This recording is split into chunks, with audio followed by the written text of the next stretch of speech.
relationship advice. We are going to talk about a date that I went on. We're going to touch about incels, and we're going to talk about dating in their 50s as opposed to dating in high school, which is totally different. We'll cover social media as opposed to physically being social. And we're going to take a break on Nicole's divorce and her boyfriend and her dating for a little bit and introduce somebody new and get his perspective on things. So, your youngest child, how old are they? Uh, 28, 29, somewhere up in there. Oh, so they're older. Mm-hmm. Yeah, because dating, I guess, when you're back at high school or just got out of high school, that's a little bit different than dating right now. Oh, So, for sure. so I pulled Absolutely. up a bunch of questions that a couple of people are asking about dating, just regular dating. Certainly. Speaking of that, how did everything go with the young lady that you had ran into? I don't know. It's a little bit weird. So, is it the girl that I know from high school? Yeah, Is that what you're yeah, talking about? yeah. Oh yeah. So, um, I keep on trying to ask her out on a date, and then I get dead silence. Like I think last Saturday we planned on a date, and I go, well, just let me know when you're free, what time you want to meet, because we plan to go to. We have an area called Sharin Falls, Mm-hmm. and it's kind of a nice waterfall, a little tiny city with a lot of shops and stuff like that. And I didn't hear from her. I waited around the whole day, and then after 7 o'clock, she goes, "Oh, I'm sorry, I just got off of work." And I'm like, "I didn't know you worked on the weekends." And she goes, "I don't normally." At that point, she was too tired. So I kind of wasted my day. So then we planned on that Sunday. And then I kind of did it again. But I learned from the mistake that we had before, where she didn't really communicate with me that she worked or anything. I didn't even hear from her. So I made sure to mention that I want to be able to plan my day. So hopefully you'll tell me what's going on so I can plan the rest of my day.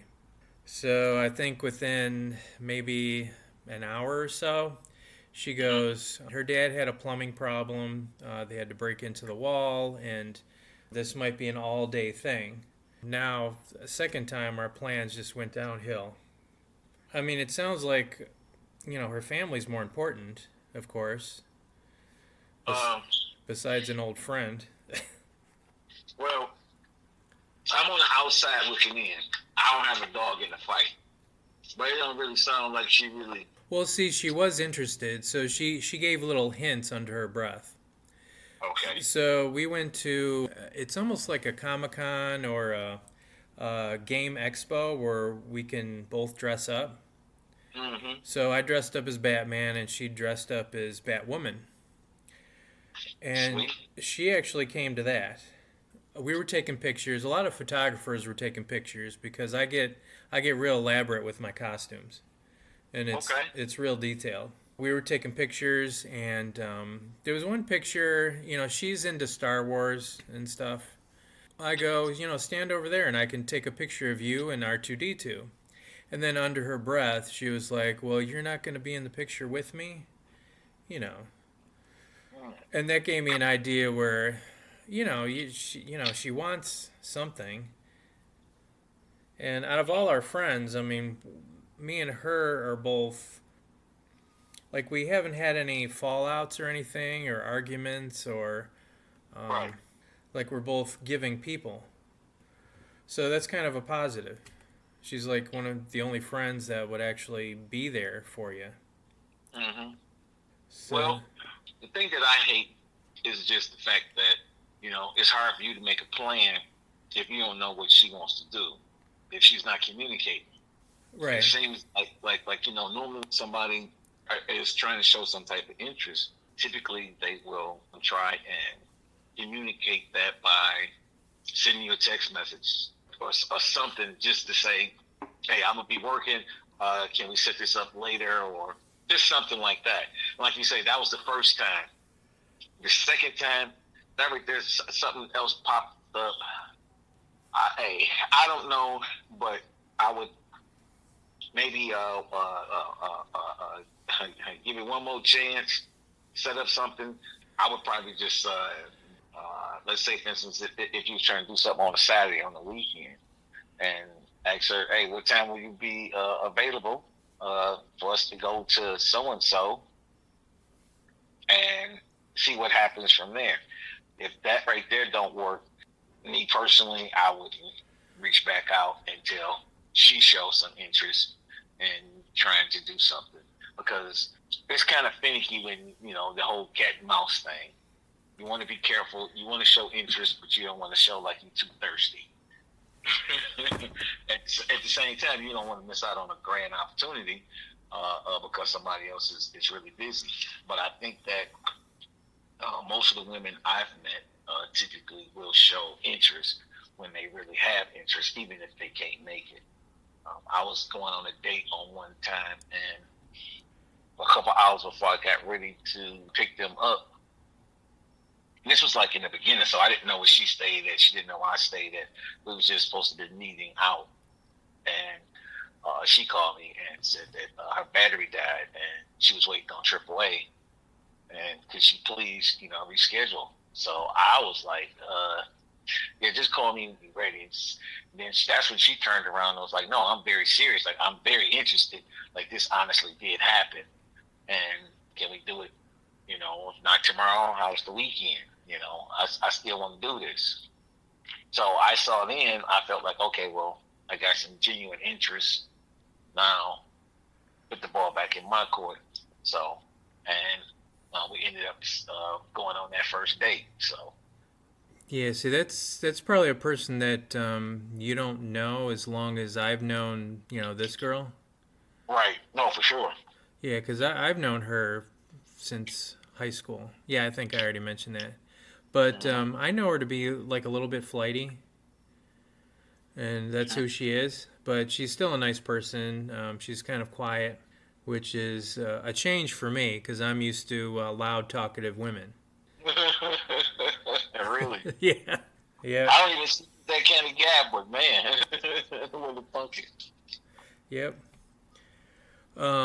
So in my case, I kind of adjusted my wording. It's almost like you're teaching them on how to treat you. Mm-hmm. That's why I worded it, for next time, let me know when you're done. Okay.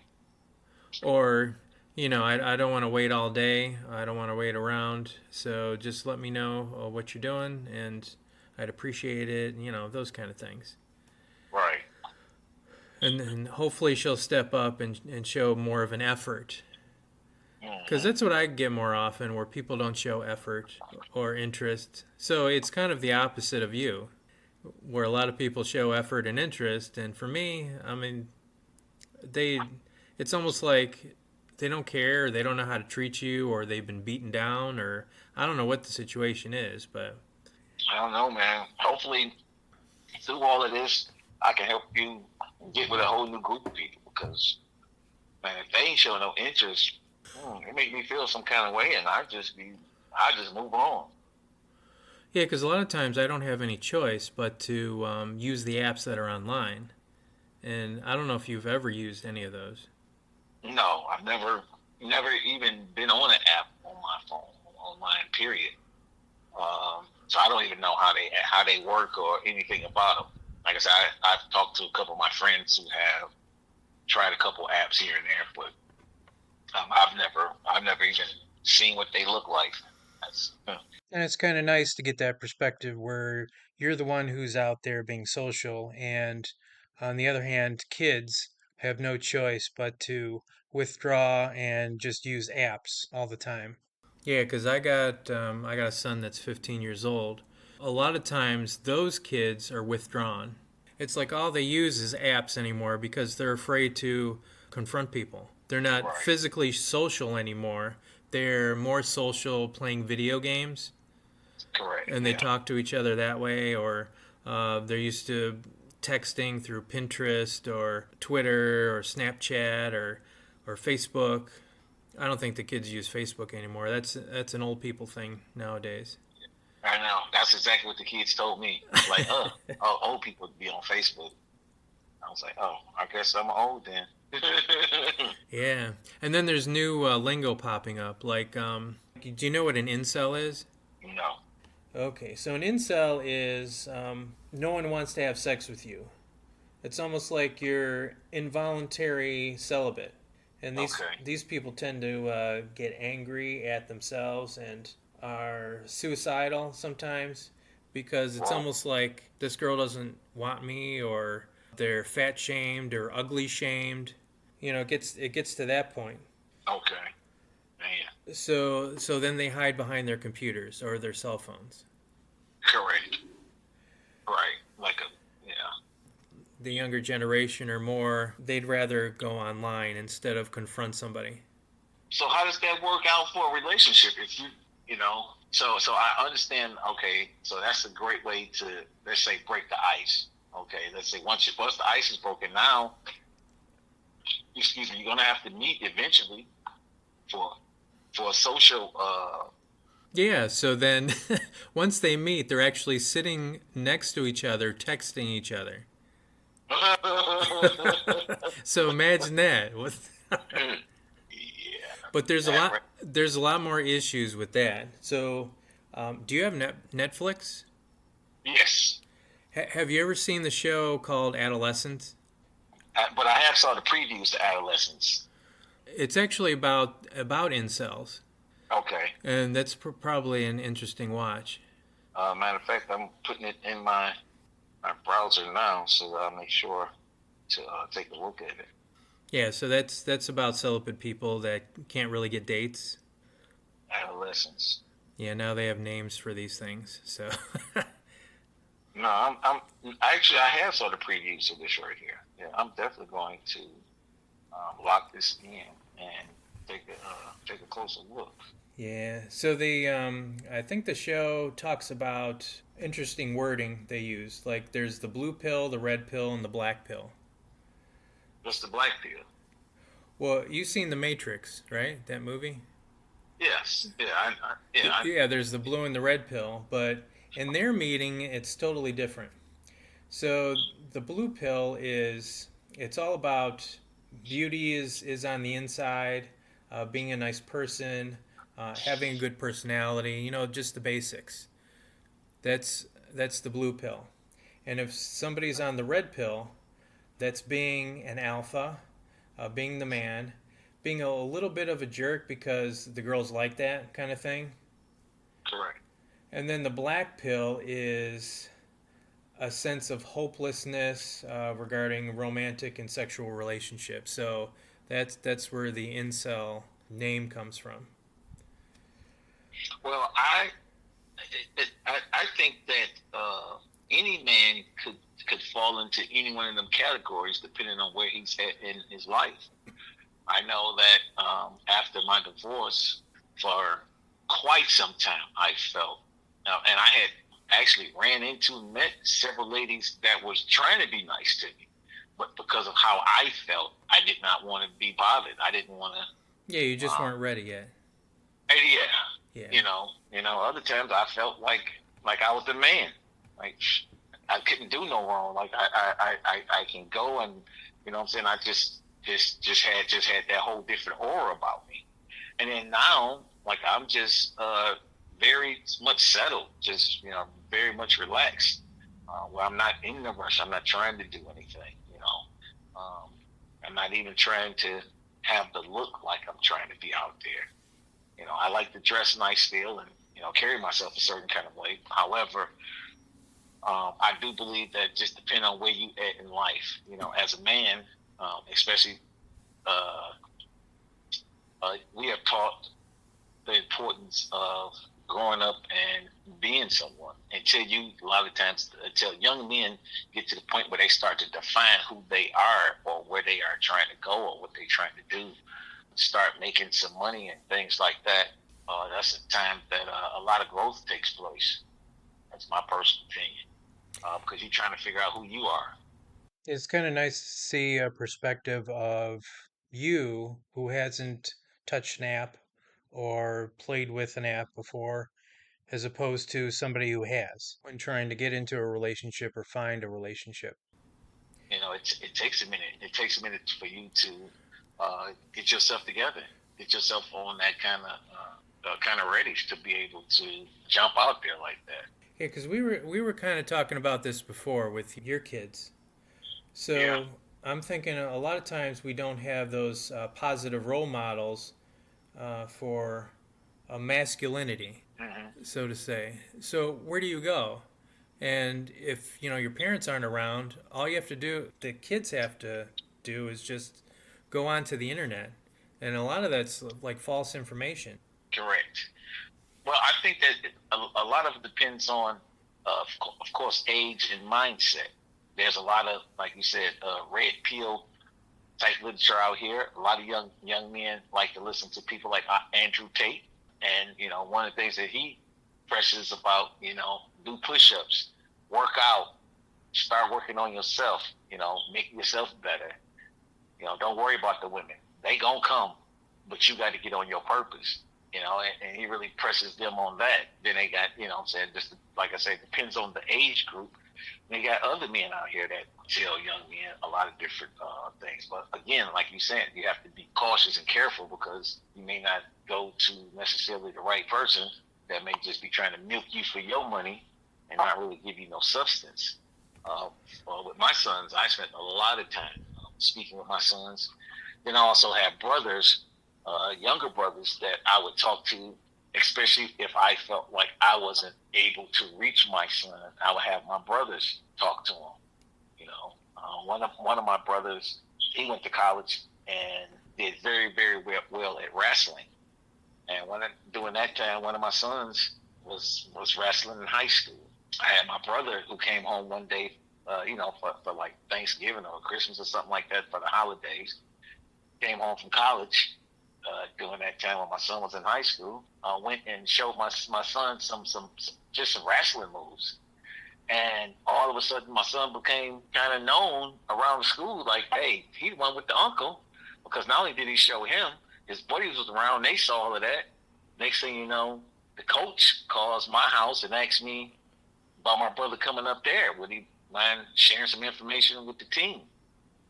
Now my son went from nervous and shook about wrestling to now, oh, you got the uncle that's pretty big in wrestling.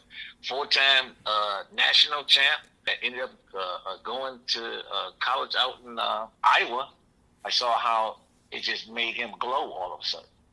Now, all of a sudden, not only did it make him feel good as, a young, I think at that time he was like 15 years old, so he was probably in the 10th grade or so, sophomore in school, but all of a sudden he started coming home talking about different girls like him.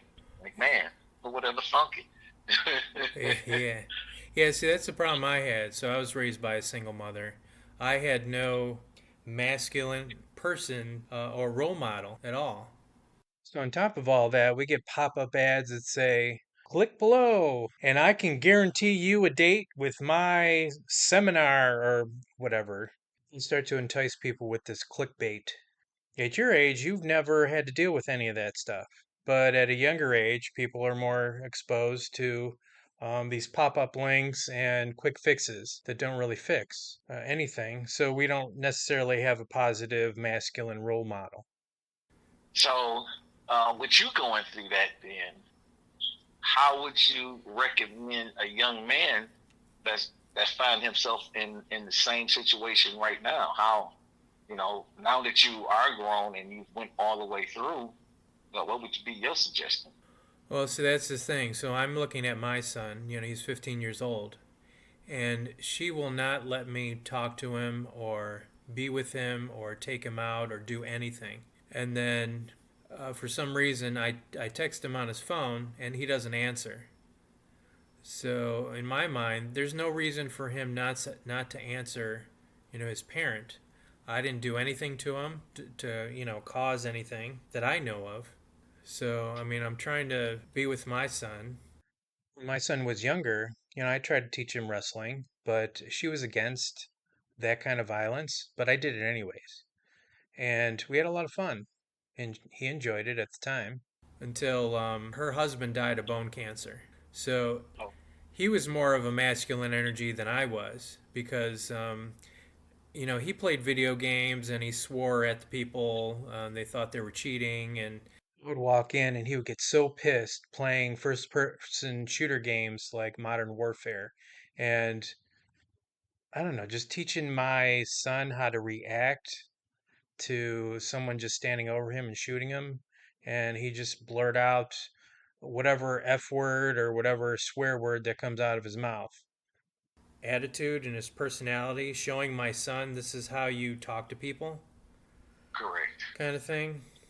And then my son came back to me and he said one time he was choked by him and he was fat shamed. And then when I confronted her with him present in the same room, he started backpedaling. He's like, no, that didn't really happen this way. And I'm like, what? So then what did you tell me that for? I was all worried. I was all thinking that he was abusive. And I wanted her to do something about it. Right.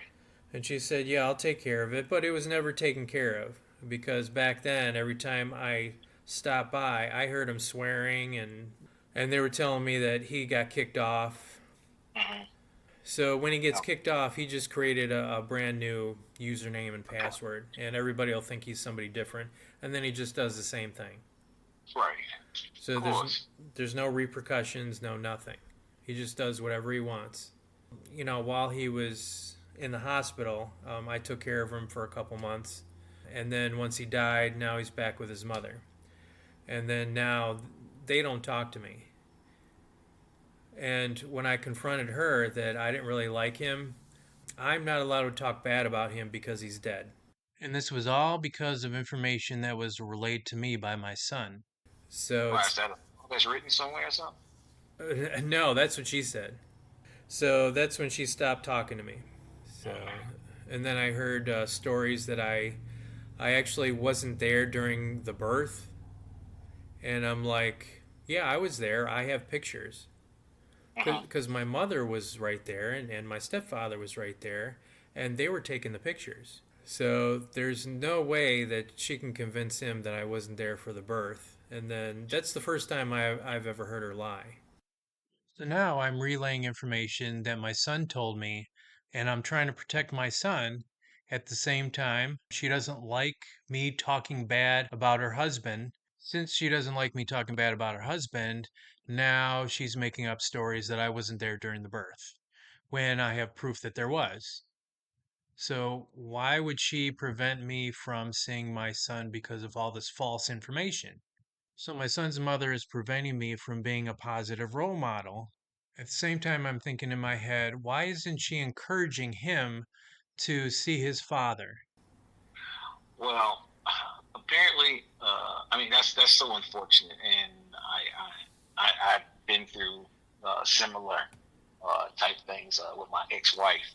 What you have to do is, first of all, do you have to pay child support or anything right now? No, no, I voluntarily gave her child support. And then once we were like, she was arguing with me, she goes, are you going to put me through court? Forced visitation? Because the one thing that she didn't want was me to be with my own son. So I actually stopped paying her and I put it into a bank instead every month. So Oh, she doesn't know that I'm doing that. right. So I was hoping once I stopped payment, then she would contact the government and I would be forced to pay child support. But she didn't do that. She hasn't done it yet that you know of, but don't be surprised. It may be coming. So, and then when it does come, like you said, then at that point in time, you can. Well, see, it's already been a year, so she hasn't done Oh, that. oh, okay. No, it's almost 2 years because he's been dead since, well, it's coming up on 2 years in November. Okay. She just doesn't want him to be with me at all. Yeah, I mean that's quite apparent. It's so unfortunate because he needs you so much. There's so many things that you need to be able to show him and guide him through right now in life. And I'm sure that she has possibly been, I hate to say it this way, but poisoning his mind, giving him a lot of non-truths and things like that right there, so that way he will not want to see his dad, not trying to be there. And like you say, you sending them text messages straight to his phone and all of that. Hopefully, he's got the same number, and she hasn't, done that. But yeah, that's a real touchy situation.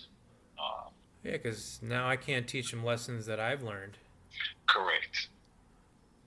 I can talk about one of the people that wrote in about dating. Yeah. So pull it up. this is Tracy, and she writes in and she says, "So I met a man on a dating app, and we text back and forth for a month. Oh, it says a month and a half, and then his text became a love song each day, but different times, weird hours of the evening and early morning." I don't know if that sentence makes sense, but I'm just reading it verbatim. Okay. Yeah, because I'm trying to figure out a text song. Yeah, it sounds Okay. like he started rhyming or something, like it's a song Oh, on okay. his texts. So she continues to say, "I asked, can we talk on the phone?" And he said, "Yes, let's exchange phone numbers." Then again, for 2 weeks, we're texting at different hours of the night, and I asked him what's really going on. So it sounds like he hasn't called, and he's still texting at weird hours. And then she continues, "Why haven't we talked? I gave you my number to make plans to meet." And at that point, he ghosted her. Do you know what ghosting is? Absolutely. Yes. Okay, just making sense. hmm So she's asking, was I too pushy and asking him questions? And then, when do you move from texting to talking on the phone? Should I have cut the texting off sooner? Well, I would say this. First of all, sounds like he's married or either already has someone. Um, Yeah. most guys I know, we would much rather talk than text anyway. I mean, if we busy, got some stuff going on, we might send a text here and there. But if you asking him to actually talk to you and he never can make no time to make that right there happen, then that's what I call a clue. And I would go ahead and cut my losses short and move on. Yeah, because it seems a little weird. You exchange Yeah, numbers, and then immediately I would say, "Okay, so what time are you free for me to call?" right. Absolutely. And again, is she also in 50 club, 50 and up? Yeah, she's in the 50 club. We can call it that. Okay, well, I mean, no, that's good because I'm just trying to make sure. So hopefully, whoever this gentleman is hopefully between the ages of probably 40 and up. So I would just say that most men would have made time, and if anything, he ghosting her. It's like she should ghost him. Yeah, yeah, that's weird. It's You almost know, like he wants a pen pal instead of a conversation. absolutely. That's all. That's all. And for that right there, there's a lot of women in women's prisons that would love to do that all day. He can text them all day, and she can move on and get her somebody that actually can talk. Yeah, that's true. That's true. Yeah, there's just a lot of red flags. Absolutely, and she should definitely pay attention to that one there and move on. She can't be surprised if she pursue that and it turned into a dud. She can't really be upset about that because he's showing all the signs up front. Yeah. Yeah, see, on my podcast, I've never talked about people over 50 and certain situations. Okay. Like this other girl that she writes in. Her name is Christina. hmm And she goes, if someone is newly single as a 50-year-old, how do you bring up issues like knee surgery or a dislocated hip? Then dating would look at this like a caregiver situation. So how do you approach that without, let me see. It's hard to read some of these things. So how do you Mhm. approach that without them deciding to leave? Yeah, because in some situations, if you learn about some of their ailments, it's almost like, do you really want to take care of that person? Listen, I have a great story for that. So, young lady that I've been dating, we have been dating. We have been dating for some, let's say, 5 months or so, and my dad had passed. We had been dating, yeah, something like that, and that right there really was a difficult time for me. And then I had a real bad gout attack after my father had passed. And that right there, she had never knew that I had gout or anything. So that right there made me feel very, very self-conscious because I was in so much pain I couldn't really walk. So I didn't really want to. I was trying to come up with excuses why not to try to for us to meet up because I was trying to get over it so that I could start back walking or whatever. And I remember her, just flat out, just coming to me and just saying, "Why have you? I mean, why I feel like you trying to stay away?" And then I just had to tell her, I'm like, I'm an older guy. Um, Sometimes I get sick, and I can't walk. It was difficult for me to walk during this time. To my surprise, she was very, very accommodating and helping me through it. And then less than 30 days later, I had Bell's palsy. Sorry to hear that. Went to sleep, woke up the next morning, getting ready for work. She's getting ready, and she looks at me and says, "What's wrong with your face?" And I said, "Nothing. What's wrong with yours?" Yeah. Yeah, And you so didn't know. she says, "No, I'm serious. You need to look in the mirror." And it's funny because I had already in the bathroom. I had brushed my teeth, and I had noticed that one side of my face, but I thought that maybe I was tired or something like that right there. And she was like, "No, I think you need to get that. You need to get that checked out."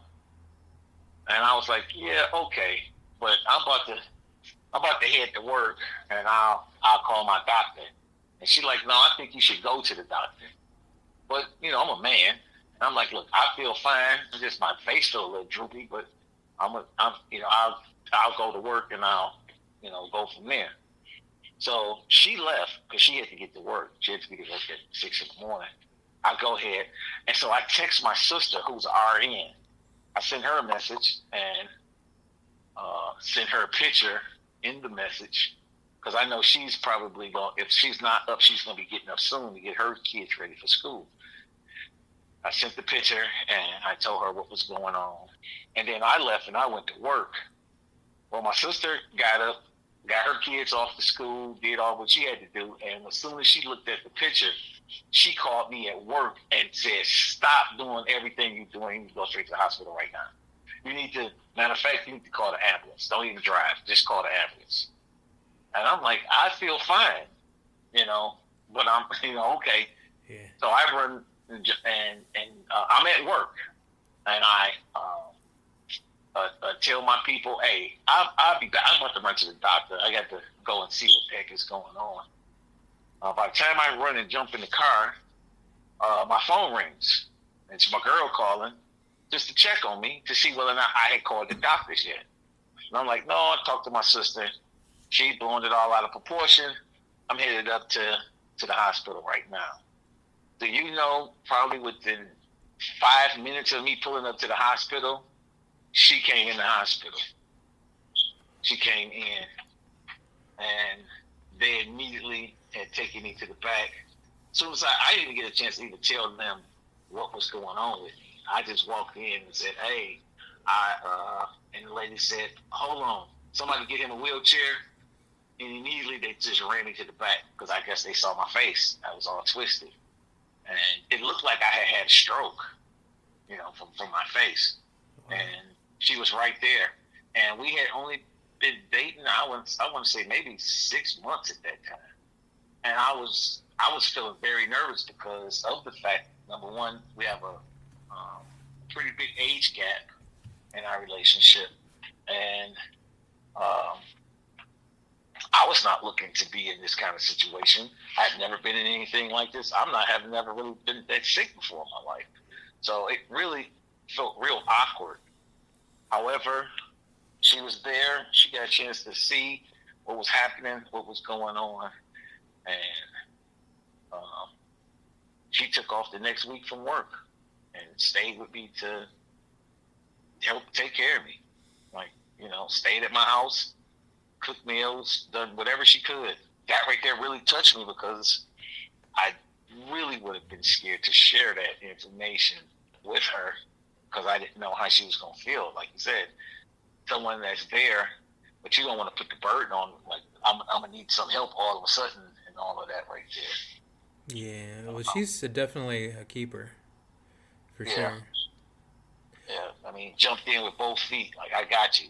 Don't worry about anything. And since then, I've had a few different situations that take place. Because now, so now it's been almost 3 years. But, in the beginning, like I said, this is the first 6 months. I had a gout attack, and less than 30 days later, I got Bell's palsy. Yeah, but I'm thinking 5 or 6 months. You've established something there Okay. beforehand. Right. Christina was talking about, it's like right off the bat, out of the gate. Do you really talk about your problems that you have, and is this going to turn into like a caregiver kind of thing instead of a relationship thing? I think that something like that, you have to play by ear. I mean, when you talk to your friend, talk to this gentleman, whatever, I don't think, several people got knee problems, stuff like that right there. I don't really see that right there really as a huge deterrent, but I would be careful about, just like at a job, I'd be very careful about how much information I go into as far as health and all of that until I really get to know the person. What kind of information are they giving you? If they're around your age, they probably having some health issues themselves. Maybe it could be anything like from high blood pressure to diabetes. It might be something real simple, like you say, a knee injury or an old sports injury or something like that. But I just think that it depends on the person, how comfortable she feel going into that, and deal with it like that. Deal with it from that right there aspect instead of because everyone is not ready. What I'm saying, you can't just tell everyone your business, and kind of get a feel for him. And because after she starts spending some time with him, she might find out that maybe he ain't gonna be around that much longer, so he don't need him. So I would approach it a little bit differently. If you're afraid to share things in a brand new relationship, I can understand. Like maybe you're walking with a cane, and Right. they haven't even met you yet. So I would wonder in my head, while they're walking towards me, okay, so what's going on? And if I'm more of an active person and she looks like she's not, that might be a problem. Yeah, absolutely. Absolutely. So I would almost turn the conversation into something that they can relate to. Like, have they ever had knee injuries or a broken hip, or did they fall, and at least open up the conversation. Do you have any broken bones or anything? I mean, you can at least relate that way. Yeah, absolutely. I totally agree with that right there. And like you said, because for instance, this weekend coming, my daughter is having a paintball. My daughter does this typically like once a year, and it's anywhere from 20 to 30 people that typically show up. She had this annual paintball thing, and last year when she had it, I signed up and paid for me and for my guests to come. However, when I got I had gout so bad I couldn't go. I couldn't play. I went, but I couldn't play because I think I was just getting better, so I could walk a little bit, but not enough to be able to be jumping on the ground and rolling around and doing all what they was doing. And she had a ball. My friend, she had absolute ball with everybody else out there, them shooting and all of that. But I couldn't even enjoy myself. So this year, we was definitely looking forward to it. However, I got to leave town, so we're not gonna be able to. I'm be leaving town, going to New Orleans, so we're not gonna be able to go this year. But that was something I didn't, get a chance to enjoy with her and my daughter and all my nieces and nephews and all the other young people that comes out. And then again, I also have to realize I'm 57 and they all in their 20s and 30s. Have you ever felt one of those or get shot? No, I haven't. Oh man, they sting, man. In the right spot, you got to be careful with that. Oh yeah, absolutely. Have you been before? Yeah, I used to go all the time. I'm pretty active, so Okay. Yeah. I like getting shot. Yeah. So I know that if I was to date someone, and let's say for instance, like you said, they had some knee injuries or had something going on, and that right there's the kind of thing that you want to know kind of up front. I don't want to, if you already know off the rip that you can't even do it, maybe we don't even buy the tickets, or buy the passes to go for that thing, or maybe I might still just go and maybe me and you might do something else, something that's a little less active. Yeah, see, if somebody had injuries and stuff and they couldn't walk, I already know that we're not really compatible because there's a lot of things that I do that I wouldn't be able to do with my partner if they're in that situation. Absolutely. But from the way that she made it sound, this is just something. Is this something that can be fixed, or is this right here just going to be a way of life from now on? I don't know. It sounds like hip dislocations and knee injuries. That sounds permanent to me. Yeah, that sound. Yeah, that do sound. Might as well go ahead and let them know. Know up front what your limitations are. See, I'm on the borderline, so I don't necessarily want to put my negative foot forward, if you know what I mean. I remember one time wanting to go skydiving because the girl I was dating had already been twice. She had already done it twice. Yeah, I get cut off for stupid things. I just was talking to some young lady. We were having a good conversation. I asked her where she lived, and then she asked where I live, and that's almost like 40 minutes away. For me, that's not bad of a drive. Right. And she goes, no, that's too far for me. And then she cut me off after that. I'm like, really? So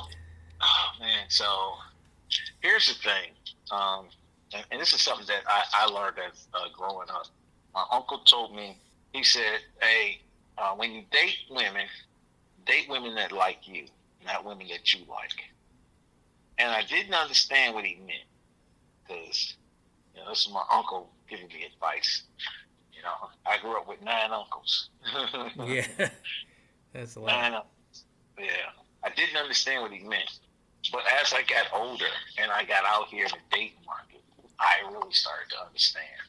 Because when a woman likes you, man, all the rules and all the stuff that she make for other people, those ain't your rules. She'll break all them rules for you. Oh, yeah. That's when she like you. But when you like her, she gonna make you jump through every single hoop. She might even add some more stuff. I had someone tell me one time that I was a great pick for a husband.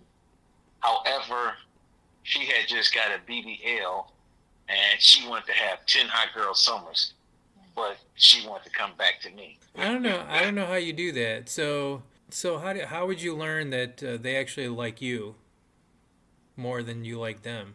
Or it's almost like they have to approach you first, and isn't it? No, not necessarily, because they may not know it until after you guys get a chance to meet and start talking, and then once y'all get to, But I say, once you start to get to know someone, they get to know you, it's gonna become apparent. I actually heard it said like this right here. Matter of fact, by a physician that said something like, basically, the person that, let's say, that don't fear losing a relationship, the one that don't fear it the most is the one that's typically in control. Oh yeah, Yeah. yeah. The person that's easiest to walk away is typically the person that's in control. And I'm a firm believer in that. So all those guys that have women on the side, they have all the control while they're married. Absolutely. And that right there is why most of the time that these women be fighting for them, because they know that these guys is constantly will move around, will lead them and be with somebody else or something like that. You have a lot of people that just don't want to lose. It ain't that they just don't want to lose. It ain't even just lose you. They just don't want to lose. Period. When you start to look at things and start to see where are you fitting in this relationship? Are you the one that's always have to constantly initiate everything? Does she ever invite you out? Does she ever volunteer to pay for anything or to purchase anything on your behalf? Or are you the one that's always spending all the money? Are you the one that's always calling her to take her out? And then you feel like you're the one that's being drained all the time. If so, she ain't the one. Move on. Move on to someone else. Wasn't that the gentleman thing to do? Is to plan the date and pay for it? Yeah, you might do that right there, but after you did it for a couple of weeks, Now it's her turn. Well, she ain't even got to do that. What if she invites you over for dinner? What if she say, "Hey, let's go to the movies," and then she take you out, or something like that right there? Even if, let's say, for instance, she don't even have no money, but she call you up and it's like, "Hey, I was hoping we could go to the movies and do something." In other words, it ain't always you suggesting. It's her trying to show some type of interest and show that, hey, I'm interested in you just like you're interested in me. But if she always just like you always got to be the one to text her, how long does she take to text you back when you text her? Does she text you right back? Does she text you back in a couple hours? Does she act like you just an option, on her roster? If that right there is the case, then you treat her like an option. You just get back to her when you can. I see too many guys acting like puppies and just chasing behind the women. Anything that you chase is always going to run the opposite direction. So don't chase. Yeah, I did the give and take, and normally everybody just leaves and disappears. And they said, "Oh, I thought you weren't interested because you stopped texting me." Right. And I'm like, "No, that's not the case. The last question I ask is, let me know when you're free." And then you never contacted me back ever since. Absolutely. So I lose every time. Mm-hmm. So then that right there is what is showing you where her interest is. I mean, you text a lady and say, "Hey, text me back when you're free," and then she never texts back. That right there is pretty much an answer. So you just keep on moving. So it's a good idea to play hard to get? I'm not saying necessarily play hard to get, especially at the ages that we are, but I think that you just have to find the right people. Let me ask you this right here. On a scale of 1 to 10, how do you rate you? How do you rate yourself? Oh, I'm a 250. Okay. But how is somebody supposed to know me without making the effort? I'm gonna get to that right there. So if you see yourself, let's say, as a 9 or 10 on a scale of 1 to 10, what kind of women are you trying to pick up?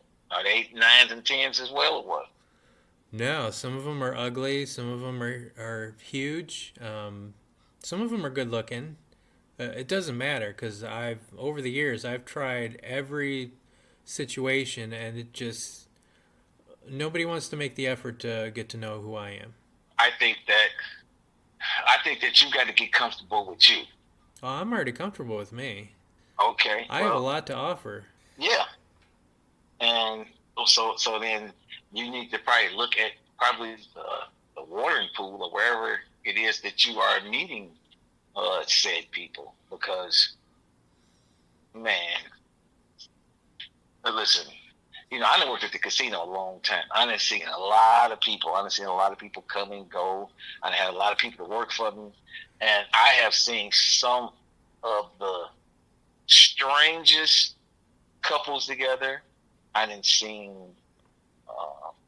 beautiful people together. I done seen a guy that was not that attractive with a woman that was so attractive to you and sit back and just blow your mind like, what the heck? And it doesn't matter whether or not it's because of money or anything. The thing that you have to have is confidence in who you are and what you have to offer. Because women love that. Women love to be with someone that has confidence. It makes them feel good.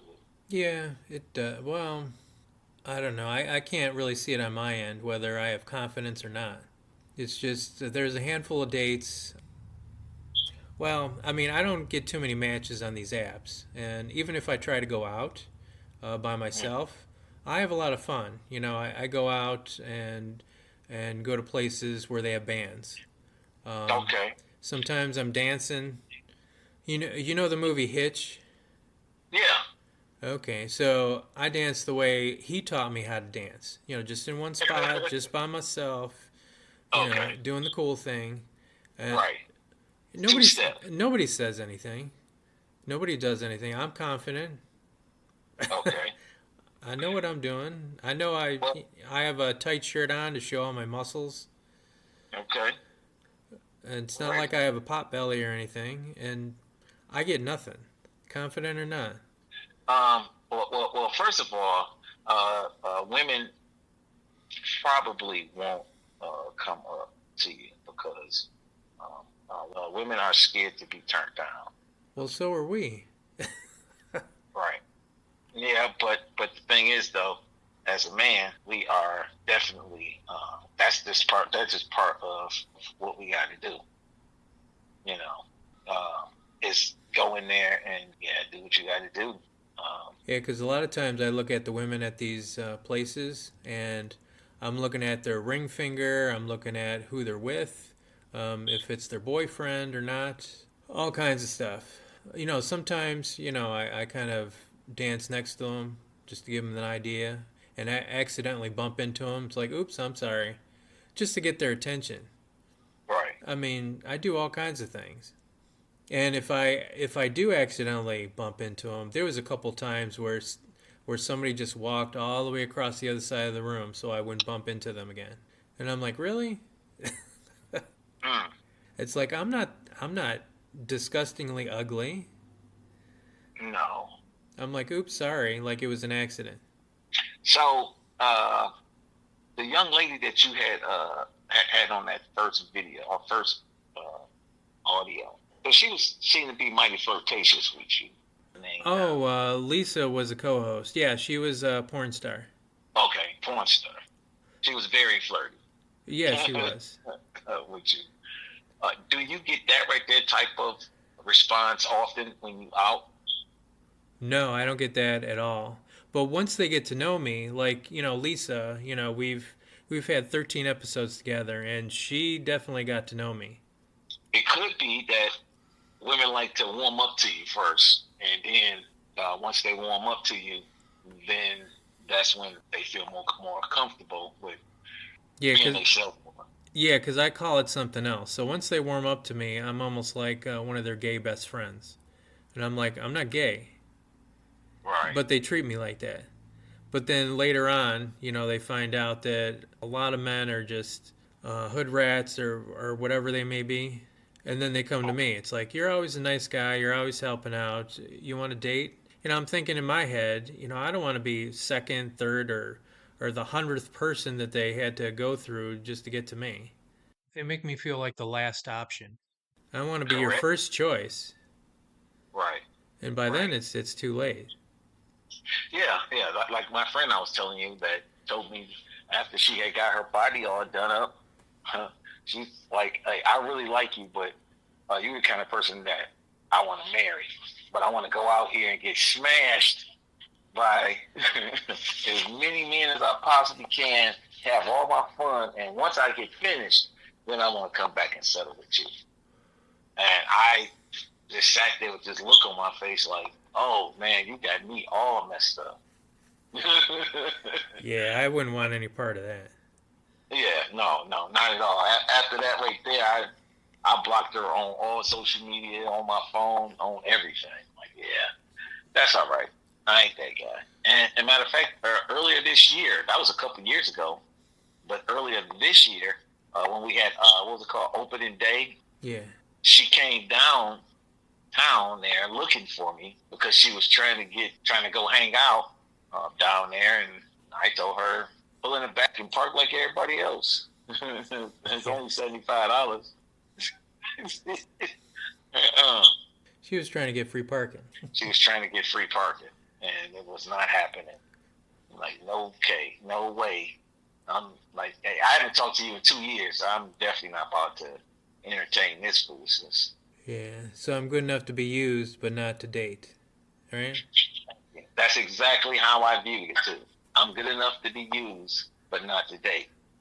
She's like, no, it ain't nothing like that. I really like you. I just think that you are the type of person that I want to marry.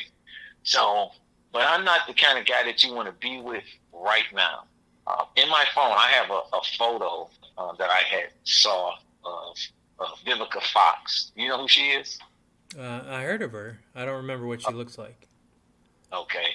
Well, Vivica Fox, let's say back when she was in her 30s, probably could have pretty much dated any man she wanted to. Beautiful young lady. Beautiful. She played on a lot of movies with Will Smith and all of that. She dated 50 Cent. And, of course, she played herself. Instead of her making a choice with the guy and settling down, she decided that she wanted to, really be out here. And so everybody, that's exactly what she did. Until now she's on talk shows and all sorts of stuff, looking for someone to date. Now she's 60 with a BBL and looking a mess. Oh, so once she's a mess, now she's ready? Oh, now she's ready to settle down. Yeah. I just sent it to you, the photo. Oh, yeah. She's still all right as an older lady. Not what she used to look like, but Yeah. she still dresses nice. For some people, that's good enough. Huh?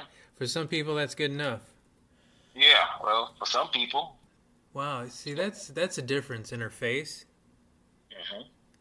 I don't know. See, I was at the mindset of trying to get married and kids at an early age, and What? nobody cared. So later on in life, I had kids late, and they still don't care. Well, I think that now we have a whole different mindset going on here. Like you said, a lot of these young people are homeschooled. They're not used to having to interact with people all the time. They used to, having people's handle name and things like that. Like they don't even have to deal with people up close and personal. Well, even when they're in public schools, I mean, they're still texting each other, and they're not doing things face to face unless they're forced to in gym. But once they're face to face, then they're still getting bullied, and then they withdraw. So, I mean, I got that kind of thing when I was in school too. Well, getting bullied or what? Yeah, I was getting bullied, but I actually pushed back because I got sick of people pushing me around. And that right there is typically what happens with a man. You get to the point where he gets tired of being tired, and then he turns around and he typically will react to it. And that right there is what helps you to grow up, to learn to defend yourself. So, no one else is going to come save you, and that's something that I've been getting preached my whole entire life. No one is coming to save you. So it has taught me the importance of the importance of me learning how to figure out things instead of me just hoping things is going to go well. I actually had to figure things out because I knew that I was the oldest, I told you it's 13 of us. I was the oldest. I didn't have no older brothers or someone I can go to and say, "Hey, I need you to come and come to my school and come help me out." You know. And on top of that, I was so short. I was small all while I was in school. I mean, look, I'm grown now, and I'm only 5'7". It's amazing because all my younger brothers every single one of them is much taller than me. You know. See, I think school was a little bit different. So, like back in the day when the principal had a paddle in his office, Absolutely. and now they can't do that. Right. So now, if you get bullied, at least back then, it didn't matter. So you had to take it. If they get bullied now, it's kind of hidden. The kids find better ways to hide it. The schools have anti-bullying policies, but it seems like it still happens anyways. It's almost like everybody decides to withdraw and stops being social when they're bullied. And now they're bullied in social media where kids can hide behind computers with fake names. So it's a little bit different as opposed to Yeah, face to face. I really can't stand the cyber bullies because the one thing about growing up and being a man, it's a totally different thing. You could say one thing behind my back, but when you're a man and you standing face to face, the reason that you don't normally see men arguing back and forth like you see women cursing out one another and arguing back and forth, because it's always a threat of somebody getting punched in the face. And with that cyberbullying, you got these people that feel real brave when they behind their computer, but face to face, they don't really want that. They don't want that smoke. They don't want that life. That's and it's real easy to do that. And depending on who the person is, if they have not been, or if they don't have the right guidance, that cyberbullying can really, really, be ugly to them. Yeah, and it almost transfers in the relationship area. So now they use these apps, and these people are hiding behind the computer, and then the next minute, you're getting a penis picture. But when they're face to face, it might be a little bit different. Right. At least I hear a lot of that, where it's immediately sexual through the apps. There's no like conversation leading up to anything, or let's see if we're compatible first before we talk about sex. It's not like that, at least for the most part. But see, that right there turns into like weirdo type of behavior. Weirdo or not, I heard a quote today, and it said, "Sometimes we are just collateral damage in someone else's war against themselves." And that one kind of hit me a little bit differently. Because you ever love someone so broken that you ended up paying the price for wounds that you didn't even cause? Most people, they don't mean to hurt you. They're just bleeding from places that they never fully healed from. But here's the truth. If you don't fix yourself before walking into a new relationship, you are not only risking your heart, you are putting someone else's heart on the line. You will ruin something real. You will hurt someone that had nothing to do with your past. And maybe what happened to you was not even your fault. But healing, that is on you now. Fix your wounds before you bleed on someone who didn't even cut you. That concludes this episode of Dating and Relationship Advice.